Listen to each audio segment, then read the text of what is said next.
पुरिसा खिलिस्सन्ति पासेन पंजरेण बच्छन्ति चोपाय पक्षिय यज वै पंजरेण बद्धा पुरिसा खिलिस्सन्ति। इसके अर्थ का चिंतन करते जाएं। पासेन पंजरेण बद्धा बच्छन्ति चोपाय पक्षिय, अर्थात जाल से या पिंजरे से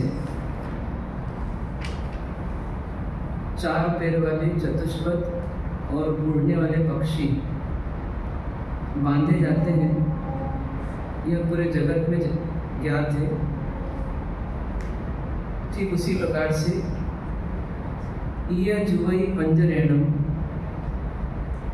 युवती रूपी पिंजरे से यानी बीज जाति रूपी पिंजरे से, पुरुष या स्त्री रूपी पिंजरे से बद्धा पुरिसा खिलिस्सन्ति, बंधने वाले, इस पिंजरे से बंधने वाले यानी काम भोग के पिंजरे से बंधने वाले जीव जो होते हैं वो खिलिस्सन्ति यानी क्लेश को पाते हैं, अर्थात अपना जीवन थक हार जाते हैं। इसीलिए हे जीव, ये भोग की जिंदगी छोड़ करके एक पवित्र जिंदगी को तू अपना ले। ये अपनी कल की शिक्षा हिंदी पर्याय शतक के माध्यम से मिली। अब आगे अपन बढ़ते हैं। विषय चल रहा है कि हर उम्र में व्यक्ति को एक बुराई से हमेशा बचने का प्रयास करना चाहिए, और वो बुराई कौन सी है? तो भोग की बीमारी। भोग को क्या बोला गया? भोग एक रोग है, और ये रोग कैसा रोग है? इसकी दवाई आसान नहीं है। ये असाध्य रोग जैसा है, लेकिन फिर भी असाध्य नहीं है। लेकिन इसको रोग मानेंगे तो इस रोग से मुक्ति का प्रयास करेंगे। इसलिए इसको रोग की दृष्टि देखना। रोग कैसा होता है? दुनिया में रोग किसे बोला जाता है? जो कि दुख देता है। जो दुख देता है वो रोग है। बुखार रोग है, रोग का मूल है। रोग का मूल। हाँ, तो नहीं, मानसिक रोग है ये एक प्रकार का। तो अब क्या है कि जो रोग होता है वो दुख देता है। तो जितने भी बीमारियां कहलाती हैं उन सबको बीमारी क्यों बोला गया? क्यों दुख देती है? जैसे डायबिटीज है, तो एक तरह से आपकी शुगर बढ़ी है, घटी थोड़ा है, लेकिन वो थकान देती है, पसीना देती है, चक्कर दे देती है, मतलब दूसरे सिम्टम ऐसे देती है जिसमें दुख होता है, इसे उसको बीमारी बोला। यदि कोई बोले कि किसी को मोटापा है, एक बीमारी है, तो बीमारी क्यों भी है? उसकी हेल्थ अच्छी है, लेकिन उसको दुख देती है, उठने में, बैठने में, चलने में, झुकने में उसको दुख देती है, इसलिए वो बीमारी हो गई। जैसे इतना बड़ा हाथ है, ये लटका हुआ है, ये कोई बीमारी नहीं है क्योंकि दुख नहीं दे रहा है। लेकिन यदि इसमें अकड़ ना जाए और ये हाथ हिल नहीं पाए तो क्या बोले, अरे इसको कुछ हो गया, फ्रोजन शोल्डर हो गया, इसको ये हो गया, वो हो गया, मतलब कहीं कुछ गड़बड़ हो गई, क्योंकि अभी स्मूथ नहीं है, इजी नहीं है, लाइफ कठिन हो गई, बीमारी। तो ऐसे क्या है, ये भोग भी क्या है? बीमारी। ये हमें सहज नहीं रह रहती, ये हमें शांति में नहीं रहती। रह रह करके मन कहाँ जाता है? भोगों में जाता है। सही, मन कहाँ जाता है? भोगों में जाता है, और भोग हमें बेचैन बनाते हैं। भोग की जो कामना है, भोग की जो इच्छा है, वो क्या करती है? हमें बेचैन बनाती है ना। अब जैसे मान लो आज किसी ने भोजन नहीं किया, उपवास किया, अब वो क्या हो रहा है? रात में शाम होते होते उसको कल के पाड़ने की भावना आ रही है, चाहिए चाहिए। तो ये क्या हो रहा है? ये उसको बेचैन बना रही है, ये उसको दुखी कर रही है। तो ये क्या हो गई? ये बीमारी हो गई। कि बीमारी का लक्षण है दुख। तो यदि ये सोच कि कल मेरे को पाड़ना करना, कल मेरे को पाड़ना करना, मेरे को पाड़ना करना है, तो ये भी क्या कर रही है? बेचैन कर रही है ना। तो ये क्या हो गई? ये बीमारी हो गई। ऐसी कई तरह की मानसिक बीमारी है। जैसे अधीरता क्या है? अधीरता क्या है? एक बीमारी है। वो काम होगा कि नहीं होगा, होगा कि नहीं होगा, कितना टाइम हो गया, कितना टाइम हो गया, ये भी क्या है, बीमारी है।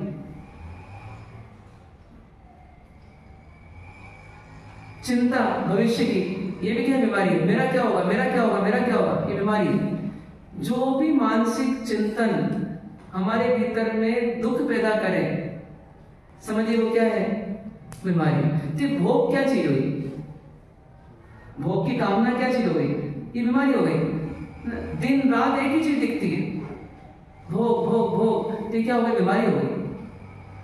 अब ये बीमारी शारीरिक नहीं, इसलिए बाहर से नहीं पता पड़ती, लेकिन अंदर में इसकी बेचैनी, चंचलता, कामुकता, लंपटता सब अंदर में जो रहती है, वो क्या करती है, हमें दुख देती है। समाधि में नहीं रहने देती, समाधि नहीं रहती, सहज नहीं रहने देती, असहज बनाती है, फ्री माइंड नहीं होने देती, भरती है माइंड को, घेरती है माइंड को, और फिर हमारे को जंजाल में लाकर छोड़ देती, कल्पनाओं में लाके छोड़ देती। एक उदाहरण आता है ना कि कोई राजा था, उसकी रानी से किसी का प्रेम हो गया, तो उसके घर में घुस गया, इतना साहस हो गया, राजा के राजमहल में आ गया। और रानी और वो जो चोर था, वो दोनों आपस में कुछ क्रीड़ा कर रहे थे। इतने में राजा का आना हो गया, और राजा का आना हुआ। अब वो काटो तो खून नहीं वाली बात थी, क्या करें क्या नहीं करें, बेचारा क्या हुआ, वो बाथरूम में घुस गया। अब बाथरूम में घुसा, बाथरूम में राजा जाएगा, क्या करूं, तो नाली में उतर गया, उसमें ड्रेनेज में। अब ड्रेनेज में पूरा सड़ते गलते शहर के बाहर जाकर के निकला। अब क्या हुआ, कैसी जिंदगी रही होगी उसकी भोग में, तो भोग का फल कितना खतरनाक है। उस बेचारे को अच्छी जिंदगी जी रहा था, भला चंगा था, घर में राजा के महल में घुसा और सुखी होने के लिए घुसा, और घुसा तो कहीं और से, और निकला कहां से, तो गटर से। किसने बनाया ऐसा उसको, भोग ने। तो अब सोचो ना, कितने लोग हर साल फांसी की सजा प्राप्त करते हैं, किसके चक्कर में, ये भोग के चक्कर में। कितनों का तलाक हो जाता है, पति पत्नी अच्छी जिंदगी जी रहे थे, कुछ गड़बड़ हुई, गड़बड़ की, और क्या हो गया, दूसरे पार्टनर को पता पड़ा, और वहीं से क्या हो गया, संबंध टूट गए, इतने टूट गए कि अब मैं रह ही नहीं सकती इनके साथ। मतलब क्या हुआ, अच्छी खासी जिंदगी चल रही थी, भोग के चक्कर में फंस गए। तो इसलिए हमें ध्यान रखना कि ये भोग जो है ना, ये बहुत बड़ी बीमारी है, इसलिए इससे बचना है। तो अब क्या बोल रहे हैं कि कोई बोले बचना है बोल रहा हूं, 50 गाथा तब बचो ना, कौन रोकता है आपको। तो बोलते हैं, खुद ग्रंथकार बोलते हैं, अहो मोहो महामल्लो, भोग को छोड़ना चाहिए, लेकिन भोग की जड़ कौन है, भोग का मूल कौन है, तो ये मोह है। मोह क्या करता है, सुख की कल्पना दिखाता है, और सुख की कल्पना दिखाता है तो फिर हम उसमें फंस जाते हैं, उसके जाल में।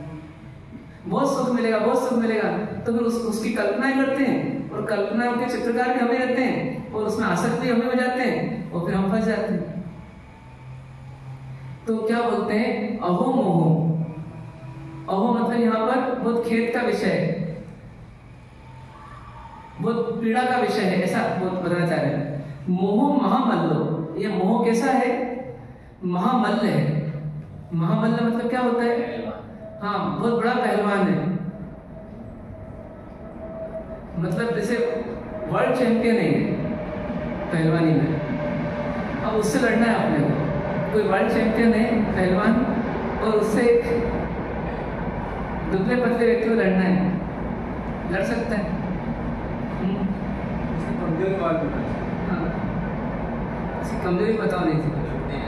हाँ, तो बोलते हैं ये बहुत ही खतरनाक है, मतलब इतना खतरनाक है कि इसने पूरी दुनिया को घेर रखा है, मतलब पूरी दुनिया को दबोच रखा है एक पहलवान।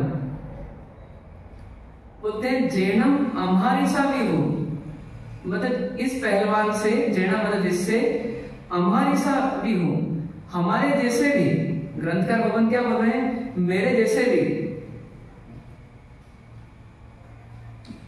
हूं, मतलब बिल्कुल 100%, कोई कंफ्यूजन नहीं है। जानता भी अनिच्छम, जानते हुए भी कि ये अनित्य है। अनित्य मतलब इसका सुख क्षणिक है, पहली बात तो, और ये क्षणिक है मतलब असार भी है, ये सब जानते हुए भी वीर अमंती ना खड़म पीहू, बोलते हैं इस पर विराम नहीं कर पाते।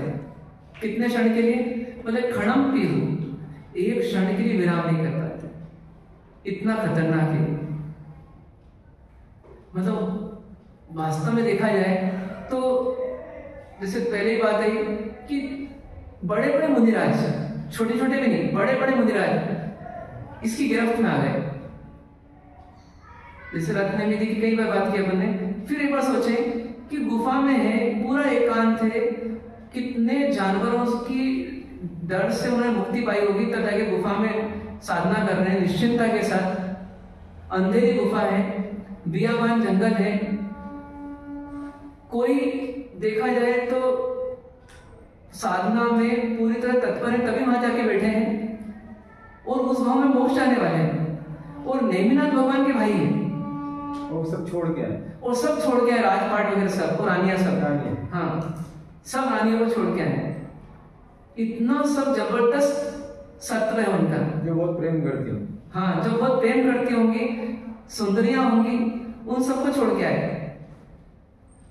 और आने के बाद सिर्फ एक क्षण के लिए निर्वस्त्र उन राजीवपति जी को देखा और देखा तो उसमें कामुक हो गए। और कितने कामुक हो गए कि पूरी की दीक्षा जीवन, उस पर जितनी लब्धियां सिद्धियां जो प्राप्त की होगी, साधना में जितनी सफलता प्राप्त की होगी, सबको छोड़ करके क्या बोलते हैं, मोक्ष तो जाना है, आपको भी जाना है, मुझे भी जाना है, प्रयास तो हमको वही करना है, लेकिन कुछ समय अपन दाम्पत्य जीवन भोग ले, उसके बाद फिर अपन ये कर ले, साधना कर ले। मानो जैसे कोई व्यक्ति शिखर पे चढ़ा हो और किसी को लेने के लिए तलटी आ गई कि थोड़ा आपके साथ रह लूं, फिर मैं ऊपर जाता हूँ वापस। कोई करेगा ऐसी गलती? गिरनार पर्वत पे चढ़ करके किसी को फोन आ जाए कि मैं तुम्हारा बहुत प्रिय व्यक्ति हूँ, नीचे आया हूँ, जरा मिलने आ जाओ, फिर तुम बाकी की यात्रा बाद में कर लूंगा। नी कैप बोलियो, नी कैप लेके, नी कैप बोलियो। सोचिए, वो नीचे उतर गए। तो इससे पता पड़ता है कि कितना बड़ा पहलवान है ये, इसको पछाड़ना बहुत मुश्किल है। अच्छे अच्छे लोग एक एक घंटे नहीं, कई घंटों साधना करने के बाद एक क्षण में फेल हो जाते हैं, एक क्षण में फेल हो जाते हैं। उपवास का सत्व इकट्ठा करना, मासिक श्रवण का सत्व इकट्ठा करना वो कठिन है कि भोग से मुक्ति पाना कठिन है। मतलब मासिक श्रवण के कीर्तिमान बनने वाले कहीं मिल जाएंगे, राजपाट सब पदवियां छोड़ दे वो बहुत लोग मिल जाएंगे। सोचिए कितने कितनी साता छोड़ सकता है, सम्मान भी छोड़ सकता है, लेकिन संभोग नहीं छोड़ पाता, भोग संभोग नहीं छोड़ पाता। ये दशा है। बोलते हैं कि बेचारा श्रावक तो क्या करेगा, गृहस्थ क्या करेगा, हमारे जैसे भी बोलते हैं हमारे सा भी हो, हमारे ऐसे साधु तपस्वी जपस्वी ना, ऐसे त्यागी, ये भी इसकी गिरफ्त में आ जाते हैं, जबकि जानते हैं कि अनित्य है। वो तो बेचारे जानते नहीं है। कई लोग फॉरेन में या इंडिया में जो जिन वाणी से जुड़े नहीं कभी, उनको तो पता ही नहीं कि ये अनित्य सुख है, क्षणिक सुख है। वो तो सोच रहे हैं कि हम लेते रहेंगे, करते रहेंगे, और उनको ये नहीं पता कि जीवन अनित्य है, आगे जाकर के इसका क्या फल मिलेगा, ये सब छूट जाएगा और इसके बदले में दुख आ जाएगा। जानते नहीं है, वहां तक तो ठीक है। जो जान रहे हैं वो भी इससे नहीं बच पा रहे। परोपदेशे कुशल बहुतेरे, मतलब कई लोग ऐसे हैं जिन्होंने बहुत बड़ी बड़ी पुस्तकें लिख दी, बहुत बड़ी बड़ी पदवियां पाली, बहुत अच्छा उपदेश देते हैं, लेकिन फिर भी जब उसकी गिरफ्त आती है सामने से तो रोक नहीं पाते। ये स्थिति है। जानता भी अनिच्चम, कि अनित्यता इसकी जानते हुए भी कि कोई परम सुख नहीं देने वाला, कोई शाश्वत सुख नहीं मिलने वाला इससे, और अनित्य है मतलब अशरण भी है, असार भी, सब आ गया इसमें एक शब्द में। क्योंकि अनित्य वही होगा जो वास्तविक नहीं होगा। देखा जाए तो अनित्य सुख वही होगा जो वास्तविक नहीं होगा। भौतिक सुख कैसा है, अनित्य है और वास्तविक भी नहीं है। लेकिन बोलते हैं कि बड़े बड़े लब्धिधारी भी, बड़े बड़े शास्त्रज्ञ भी इसकी गिरफ्त से बच नहीं पाते। है ना खतरनाक। लेकिन फिर एक प्रश्न उठता है कि बहुत सारे ऐसे रहे तो बहुत सारे वैसे भी रहे जिन्होंने क्या किया, इसको एक झटके में खत्म किया, पछाड़ दिया इसे। तो उसकी भी तो कोई चाबी होगी, उसकी भी तो कोई कला होगी। तो जब तक भोग को देखा तब तक लगा इसको पछाड़ना बहुत मुश्किल है। जब भोग के कारण को देखा तो कारण मिला मोह, और मोह किसकी उत्पत्ति है? मेरी। और वो भी कौन सी उत्पत्ति है? काल्पनिक उत्पत्ति है। जब मोह के स्वरूप को समझ लिया तो समझ में आएगा ये तो कल्पना है। तो कल्पना से मुक्त होना पड़ेगा क्या? कल्पना खुद ही बोल रही है कि मैं हुई नहीं। कल्पना किसका नाम है?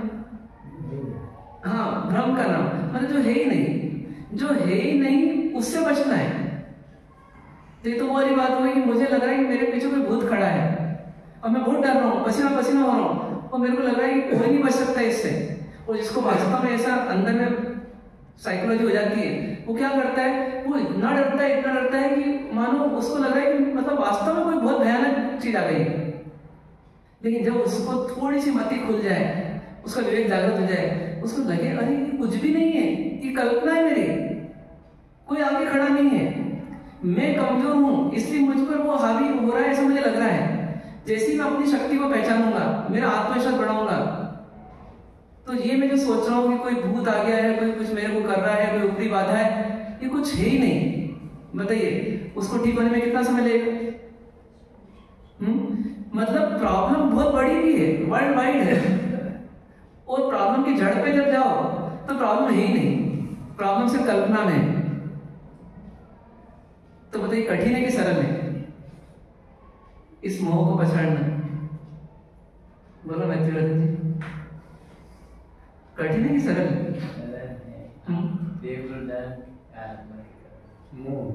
बस उसकी वो जड़ पकड़ लो, जड़ मोह है। एक बहन ने एक नेकलेस पहना हुआ है, ठीक है, और वो नेकलेस उसको गिफ्ट किया था किसी ने, और वो पार्टी में पहन के गई है, फर्स्ट टाइम पहन के गई है, और वो मतलब अपने पूरे सामानों में सबसे ज्यादा महत्व किसको दे रही है अभी? उस नेकलेस को, है ना। उसके लिए सबसे कीमती चीज ये है। यहाँ तक कि पति से भी अधिक कीमती कौन है? अभी नेकलेस है, 9 लाख है 9 लाख का हार है। अब वो 9 लाख का हार पहन करके घूम रही है, फिर रही है, तो उसका ध्यान पूरा ही है, और पूरा प्रिकॉशन रखते हुए जब पार्टी से बाहर आई और जब गाड़ियां जा रही थी, और उसने बस थोड़ा सा विश्राम लिया था एक तरह से कि उसको इसका ध्यान नहीं रहा, बाकी तो पूरा ध्यान रखती रही। और जैसे ही उसने हाथ फेरा, अरे है ही नहीं, एकदम क्या लगा, जोरदार धक्का लगा। बोले मेरे भाई ने मेरे को इतना बड़ा नेकलेस दिया और इतना महंगा नेकलेस दिया, और मैंने आज घुमा दिया, ढूंढा कहीं नहीं मिला, चोर तो चोरी करके ले जा चुका था। वो कैसा हो रहा है? वो सुखी की दुखी?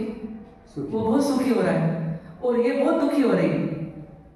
और भाई को रोते रोते फोन लगाती, भाई तेरी निशानी जो है मैंने खो दी, इतना बड़ा नुकसान हो गया, मैं किसी को मुंह दिखाने लायक नहीं रही, आज तो मेरा जीना हराम हो गया, मेरी इच्छा हुई सुसाइड कर लूं।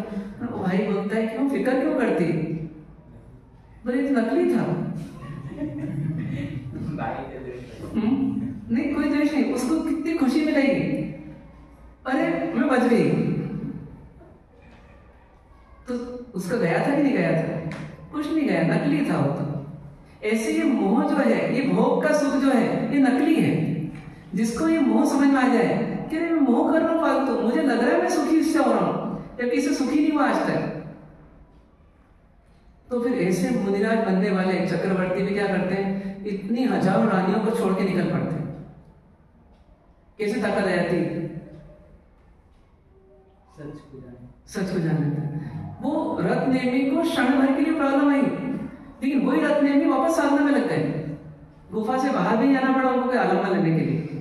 गुफा में ही उन्होंने गलती भी कर दी मन से, और गलती निकाल भी दी, और फिर खड़े हो गए साधना में। और अब साधना में खड़े हुए तो एक लेवल ऊपर पहुंच गए। क्या आ गया उनके पास? वो ज्ञान आ गया, विवेक आ गया। अरे ये मैं जिससे डर रहा था आज तक, वो डर मिट गया। अब सिर्फ राजुल जी नहीं, अब दुनिया की कोई नारी नहीं चाहिए मुझे। मतलब एक सत्संग ऐसा हुआ कि जिससे असंग हो गए पूरे को, संसार से असंग हो गए। कितना जबरदस्त सत्संग हो गया, उनको समझ में आ गया। असली सत्संग तो किसके साथ होता है? स्वयं का स्वयं के ज्ञान के साथ हो जाए, कि अपना ज्ञान अपने साथ हो जाए, बस विवेक जागृत हो जाए। अरे कुछ था ही नहीं, कोई दम वाली चीज ही नहीं है, ढकोसला है तो फुगावा है, कुछ भी नहीं है। क्या करना है इसके चक्कर में, छोड़ दिया। बस जैसे महाराज ने कहा ना कि बड़े से बड़ा पहलवान भी आ जाए, लेकिन कोई कम दमदार भी हो, लेकिन उसके सिर्फ ये यहाँ पर दबा दे, क्या हो जाएगा? ढेर हो जाएगा। क्यों हो जाएगा? कि उसकी वो कमजोर पॉइंट है उसका। हर कितने बड़ा पहलवान क्यों ना, उसका कमजोर पॉइंट होगा कि होगा? शरीर है तो कमजोर पॉइंट है ही। राजा की जान तोते में। हाँ, राजा की जान तोते में। तो राजा को जितनी जरूरत नहीं है, तोते को ही मुंडी कर दी, राजा ढेर हो गया। तो ज्ञानी ये नहीं बोलना चाह रहे इससे कि हमारे ऐसे भी फंस गए इसमें। वो ये बोलना चाह रहे हैं कि ये है ऐसा, ये बात सही है, लेकिन यदि सम्यक पुरुषार्थ किया जाए तो ताला कितना ही बड़ा क्यों ना हो, उसकी चाबी हमेशा छोटी होती है, और चाबी की ताकत ताले से ज्यादा मानी जाती है।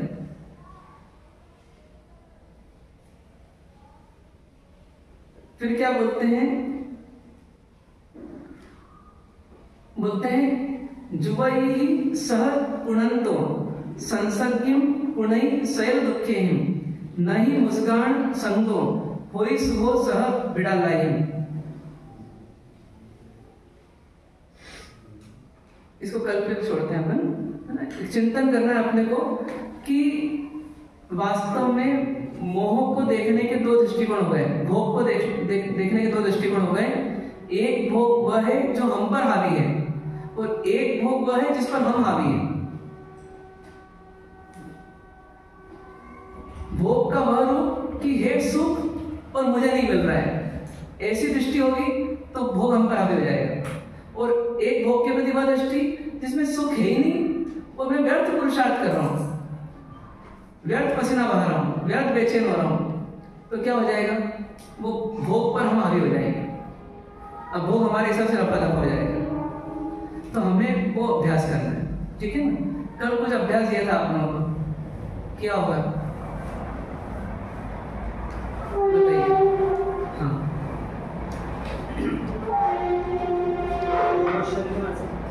बड़े साधुओं के विनय व्यापक प्रकार करना और इच्छा बीजा को छोड़ने योग्य को है।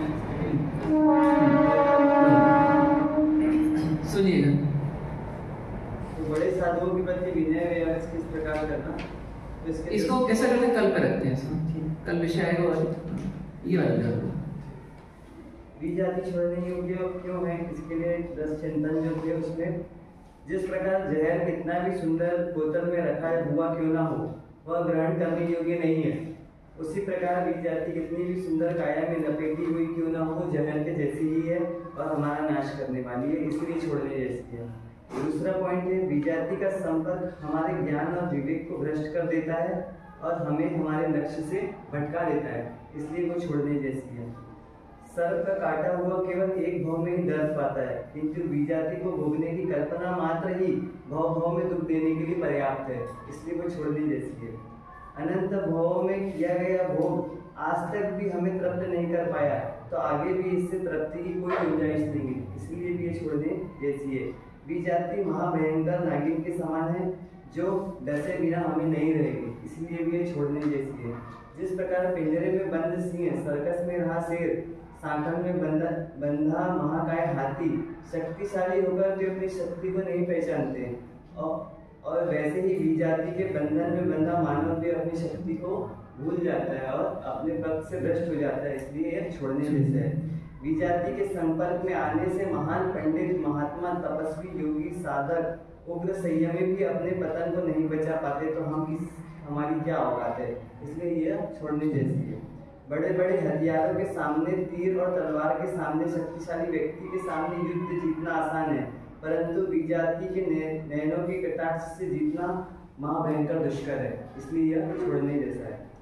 अशुचि रूप, मल मूत्र की खान जैसी निरंतर गंदगी का प्रवाह जिसमें चल रहा हो, ऐसा शरीर रूपी यंत्र जो केवल गंदगी ही बनाता है, जिसमें न जाने कितने कीड़ों का घर है, ऐसे शरीर से हमको क्या राग करना, इसलिए यह छोड़ने जैसा। और आखिरी पॉइंट में, मैं स्वयं को भोगने वाली एक शुद्ध स्वरूपी आत्मा हूँ, इसलिए मुझे अन्य के भोग से क्या मतलब, मुझे तो अपने स्वयं का ही आनंद लेना है, इसलिए यह विजाति छोड़ दी।